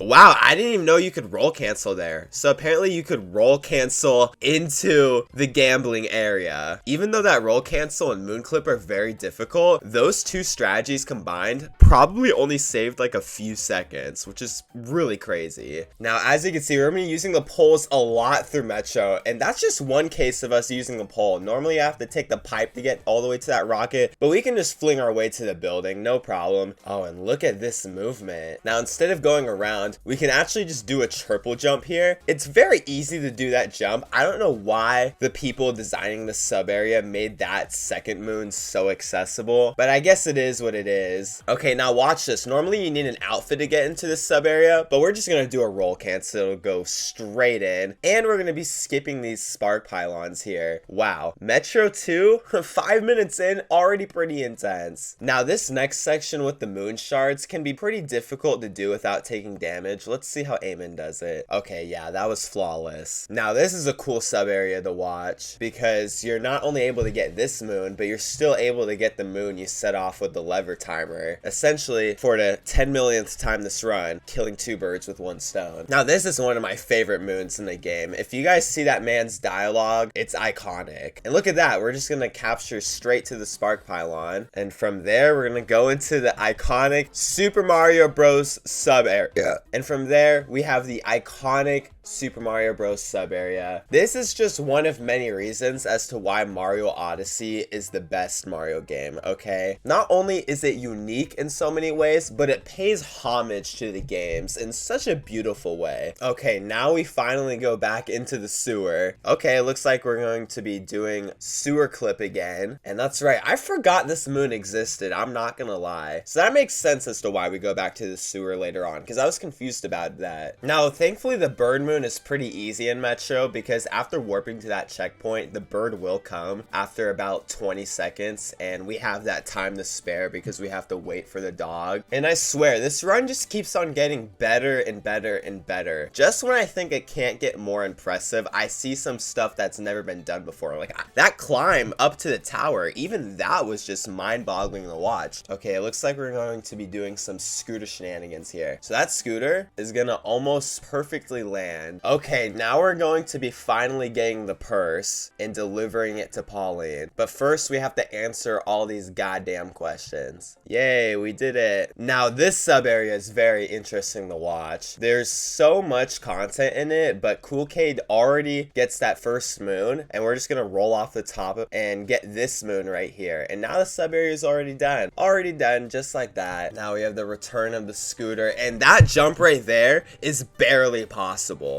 Which, if you miss that jump, you will be falling all the way to the bottom of Metro Kingdom. So very low reward, high risk strategy he did there. Also, just casually taking the scooter halfway across the kingdom, no big deal. Now this is a sub area done in any percent, but the strategies he just did there are not done in any percent because they are simply just too difficult. And now we have Metro KFR, and usually we would capture a bunch of those forks to get up that building because capturing stuff pauses the in-game timer, but in this case we're just gonna take the spark pylon route because this is faster in real time even though it's not faster in game time. And just like that, we're already done. Okay, now this is a sub area I have not seen in a very long time. Wow, those rolls are very, very clean. Okay, and let's see if he gets good luck here. Okay, he missed a hammer, but that was really good. Okay, we got another Mario Bros reference sub area. This one is just collecting music notes though, which is always satisfying to see how people collect them. They just make it look so effortless, just so effortless. And look at that, we get another bird moon. I thought there was only one bird in Metro, but I guess there's 2. And wow, this guy is really dominating the Metro BTT right now. UTRC just had like 5 segments in a row. Okay, but this right here is the RC car world record, and this world record by Nintendo has stood since 2021, I believe. So this is really optimized. Not only is he taking really tight lines, but if he hits the wall at the right angle, he's actually able to get a little tiny boost off of it. So that helps in the long run. Okay, now watch this. He's going to get the first few moon shards normally, just with some optimal movement. But after that, he's gonna clip Cappy through the glass, get that moon shard, and do the same for this moon shard. He's gonna collect this moon, and it's actually gonna be faster for him to just die here here. And then that way he can just go straight to the moon. That probably only saves like a few seconds, that little death warp there. But nonetheless, it's better than going all the way back around. Now, capturing these letters, you would think that you couldn't really optimize this, but if you actually shake the controller as you're moving, you're able to move them faster. So there's definitely room for anything and everything to be optimized in this game. And with that, we finally leave Metro Kingdom and make our way to Lake. Now, before we break the moon rock open, we'll actually be able to collect a few moons, such as this one from Peach, alongside this nifty scarecrow moon. But after that, I think we'll be unlocking the moon rock. Okay, or maybe not. Looks like we're just gonna go straight to this sub area, which this might be one of my favorite sub areas in the game. I just love the movement so much. We're gonna be getting those purple coins and then skipping all the way to over here. And the reason why he bounced a couple times on that pedal was just so that he could get his cat bounce back, because the game needs to register that you're on the ground before you could get a cat bounce again. Otherwise, you just have infinite cat bounces. So that's why he was on the pedal there a few times. And watch this, we're gonna do a roll cancel clip just so that we could get these purple coins alongside the moon rock a tiny bit faster. But that roll cancel right there, from personal experience, that's like one of the easiest ones in the game. So really anyone could do that trick. Okay, now watch this. Ultimate Goomba vectors. Gotta always show those off. Honestly, Lex could have kept his speed there for a little bit longer, even though he had to collect the purple coins. But nonetheless, that was still very clean. And we have our first sub area, which honestly, I forgot what most of the Lake Kingdom sub areas are like. Like, for example, I forgot that this one existed, but now I like completely remember it. You're supposed to use the frog here, but of course we ain't trying to do all that because that's slow. And also, these poison waves are on a very tight cycle. So if Mark was any slower there, then he would have not been able to collect that first moon as fast as he otherwise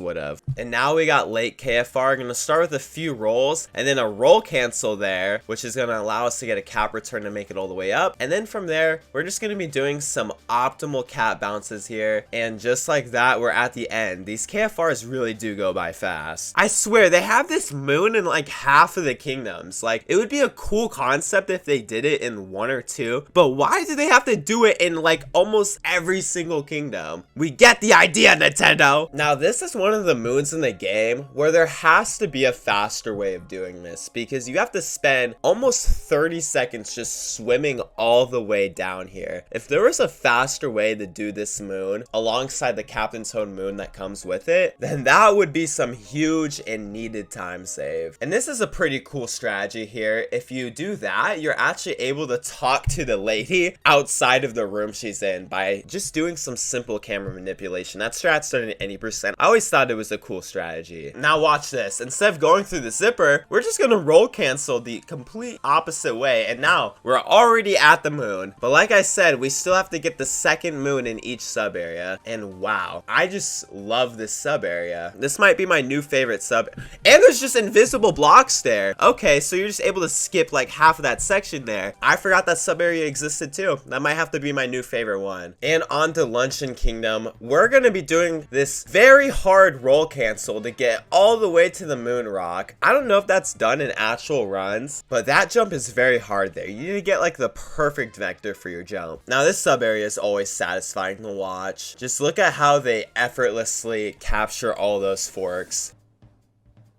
What the?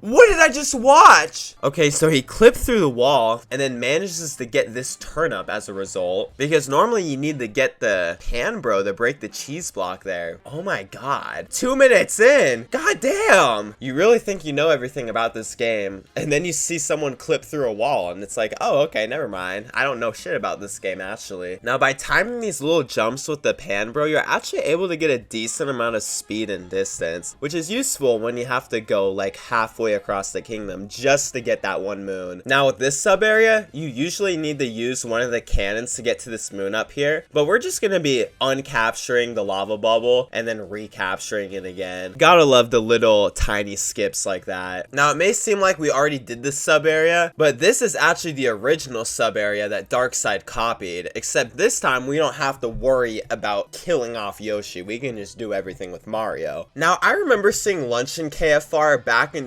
2017 and thinking it was so impressive. Look at how far it's come now. We're gonna start off with a roll cancel onto the torch. We're gonna make it all the way up here. We're gonna do a slope vault there. That trick is almost frame perfect, if not frame perfect. I'm not exactly sure. And then look at this. We're just gonna capture the fork and we're already done. That took 10 seconds. So many buttons to press in just 10 seconds. Now this next moon has got to be one of Nintendo's craziest moons. Who is going to find that on their casual playthrough? They really expect us to just ground pound every nook and cranny of the fucking map. Like, it's actually crazy, some of the moons Nintendo puts in this game. By the way, since I haven't already done this, shout out to Hey There Cool. Not only is he the world record of this category by a mile, but he's a good friend of mine, and he's even done all moons runs to raise money for charity. Hey There is an awesome person and an even crazier gamer, okay? So big shout out to him. Okay, now this sub area might actually be my favorite sub area in the game. Usually you're supposed to use this platform to do all of this, but we just use some fancy movement to skip the entire thing. And look at that. He's able to boost off of the last cloud there. Now that we have the chef outfit, we're able to go into this sub area. And I always find it funny how easy this first moon is. All you do is capture the lava bubble, put it into the pot, and boom, you're already done. But of course, it's not over yet. We gotta actually play through the damn thing. And look at this here. If you press the map right before you touch the lava, the game for about a frame or two will think you're actually on the ground and you're able to warp out. Now watch this. He's gonna snipe that torch and then suicide the fire bro. That's a really cool strategy. Now this sub area is really cool too. We don't have Cappy, but no Cappy, no problem. We're just gonna make our way through everything flawlessly. Now this is probably the most intense 2D section because of that little skip right there, but also you're on 1 health. So if you hit any of the obstacles, it's game over. But if you're able to make it through that, then you get to go to the Mushroom Kingdom again. Now since we've already done so much in Mushroom, not to mention that we are going to revisit Seaside again after this, I assume that these splits won't be too long. Okay, yeah, we're already leaving Mushroom. That was a 28-second split. Okay, and it looks like after this Seaside revisit, we're going to be seeing Darker Side. And Darker Side is one of my favorite parts of the run. But yeah, we're really just cleaning up what we couldn't get earlier, such as those 4 seed moons there. Now watch this leap of faith here. Doesn't even need a rainbow spin or anything. He just barely makes it with that tight triple jump. And just like that, we roll our way to victory. Now we have that moon dump I was talking about. And this isn't going to be entirely accurate because obviously Dangers is not following the same route as the BTT does, but you guys get the point. So after that 45-second moon dump, we finally make our way to Darker Side. We're gonna have to do a little bit of movement to get up to the actual juicy part of Darker Side, but once we enter that pipe, we are on our motherfucking way. Okay, so Gorg is gonna do a Shrine bounce there, dive vault, and this section could be a little hard because there are definitely some like invisible walls there. Now watch this. He's gonna long jump off of that, and he's gonna actually be fast enough to capture that lava bubble on the left. Usually players make it in time to capture the lava bubble on the right, which is 1 cycle behind, but the BTT is just built different. Oh, okay, so they're gonna capture the uproot. Oh, interesting. I'm surprised they didn't go the other way. I assume it's so that they get these coins up here. Yeah, okay, that makes sense. In the actual Darker Side category, which is like how fast you can collect 500 moons and beat the Darker Side, instead of going on top, they usually go through that little area with the fuzzies because that saves around 2 seconds, but it makes sense as to why they do that in this category. The more coins, the better. And now we're going to be doing a Flower Road skip here. Using Yoshi, you are able to completely skip that Flower Road, and then there's these blocks that are conveniently placed for us, so we can use them as like platforming tools, and then from here, we could just do a triple jump. Well, okay, first we gotta talk to the Sphinx. And the Sphinx isn't gonna give us a moon this time around, but what he will give us instead is a fuck ton of coins. Okay, and I guess it's just better to take the Flower Road if we're already getting the coins. But yeah, you can do a triple jump to skip that Flower Road entirely. But yeah, we're also cheesing this section with the Scarecrow. We're just able to go straight the glide on instead of having to go through that entire section. And here is going to be one of the biggest skips throughout the run. If you time a motion control shake right before you hit the wind, you're able to get an extra boost of height. And that height will allow us to skip this entire section with the forks. It will allow us to skip that underground section after you enter the pipe. And it will allow us to skip that Bowser painting that you see see there. So yeah, just like that, we probably just saved a few minutes. Okay, are you guys ready for the biggest trick in the run? This is the biggest trick in the run! Boom! Skipped the U. We didn't say thank you. We said thank yo, all right? Thank yo with that you, Skip. Oh, and look at that beautiful coin stack. I didn't even know that one was there. But yeah, just like that, we clear the hardest part of the game in 5.5 minutes. And that's with going out of our way to get coins. But yeah, now we're back in Bowser's Kingdom, and we're going to be seeing some cool areas, starting with this sub area right here. Pokios are one of my favorite captures in the game because look at this movement. Flick, flick, flick, flick, flick, and flick. Now I think about it, it's not as cool as the other sub area because you're kind of just going up, but nonetheless, it's still cool to watch. Also, the BTT isn't doing it justice right now, but usually in this point of the run, you're actually invisible because after Darker Side, you get the invisible outfit and player, okay, he just clipped out of bounds there. Anyways, in this part of the run, you're usually invisible. You can change out of the invisible outfit, but that's slow. So this entire section of the run, just pretend that Mario is actually invisible until we change outfits for real. By the way, this sub area is iconic. This is like the easiest way of coin grinding. You see, Hayther's doing an actual run right now, and you can see he's invisible, but as soon as we get the samurai outfit, then we're not invisible anymore. So that's like 5 minutes of gameplay where you just can't see Mario at all. You can only see his shadow, which thankfully that's negated when you capture something like a Pokio, but nonetheless, I always find that part of the run to be interesting. Now, this is my favorite 2D section in the entire game. You just got some clever platforming challenges, and I'm not surprised that Toad had the BTT segment there because, to my knowledge, they're really good at Super Mario Maker 2. And look at that, using the shell to get the rest of the music notes. Very smart stuff. I'm surprised at how optimized that sub area is. We had like 4 different runners who had BTT segments in just that one section. Really goes to show how optimized that truly is. And on to Ruined Kingdom post-game, which I'm not gonna lie, seeing this kingdom in post-game always makes me want to cry a little bit on the inside because this kingdom had so much potential to be so much more, and yet there's only like 10 moons to collect here, and they don't even expand this area that has a really solid theme. Anyways, I've been saying that since the beginning of the time, so I'm gonna shut up now. But god damn it, this kingdom had so much fucking potential. I will never stop saying that. Like Cloud Kingdom, okay, that's a lame ass kingdom, but this kingdom right here is not lame. Anyways, we're just gonna be collecting everything that we need to collect here.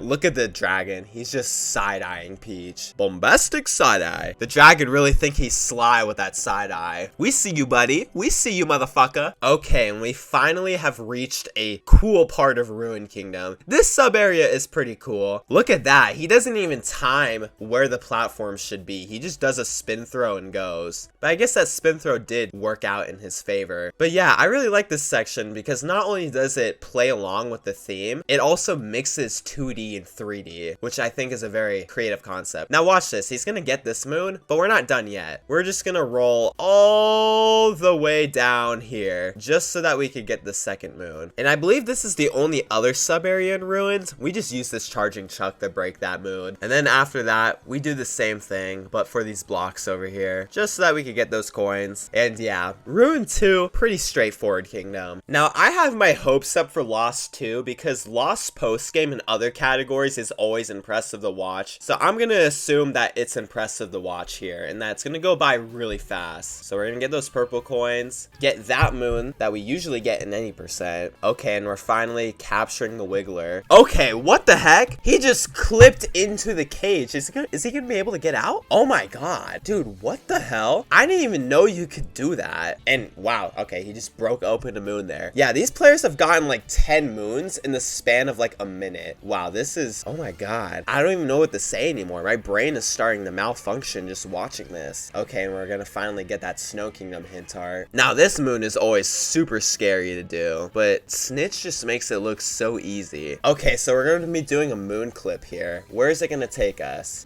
Oh, okay. We're just going to do a moon clip just so that we can get back to that pipe. Good stuff, game. Good stuff. And look at this. Insta klepto kill. Insta. I'm talking instantly. Wait a minute. He just clipped into that wall. Or, okay, maybe he didn't clip into the wall. I think his hitbox was just able to extend past the wall there, so he didn't need to waste his time opening the lever. Kind of like how you're able to get that moon in Metro Kingdom with the scooter as opposed to the RC car. Wow. I had high hopes for this kingdom, and yet my expectations are still being exceeded. Oh, and look at that. He's just barely able to cross the poison there. Which, by the way, Lost Kingdom is very scary because there's poison everywhere. And poison is not as forgiving as lava. We are finally at the best KFR in the run. This is my favorite KFR. I just love playing this one myself. The world record is like a high 17. I have a mid 18 myself because I've grinded it a little bit. Look at these strategies. It's just so clean to watch. And then the end here is just so nerve-wracking because you're doing these wall jumps. And all you can think about while doing those wall jumps is, am I going to get the final dive or am I going to bonk? They get the final dive though, because they're just goated like that. And now we have Cloud Kingdom post game, which this also makes me want to cry on the inside a little bit, but not as much as Ruin Kingdom. And look at that cloud boost. I absolutely love anytime we see a cloud boost. Those are just always so satisfying to watch. Okay, now watch this shit. Boom, boom, boom, and boom. Gets all the music notes in one go. Okay, and on to the Goomba picture match, which similar to the Mario one, we don't need to use every face attribute to get the score we need to get the moon. With that one there, he just used the eyeballs and the eyebrows and was able to succeed. Let's see if he'll be able to pull that off again. Okay, so that time around, he actually used the mouth and the little piece between the eyeballs. But yeah, man, shout out to Mario, shout out to the Goomba. Oh my god, I completely forgot that this even existed. The ultimate Cloud Kingdom 2D section cube in the middle of nowhere. Oh, look at Miles Pro. Truly is a pro. Okay, and we are back to Moon Kingdom for a third time, but thankfully this segment's only going to be around 4.5 to 5 minutes long. We're just going to be getting a lot of these moons that are by the Odyssey, and then after that, I'm actually not quite sure what happens next. Oh, okay, I thought we already did the sub area, but I guess not. Must have confused it with another one.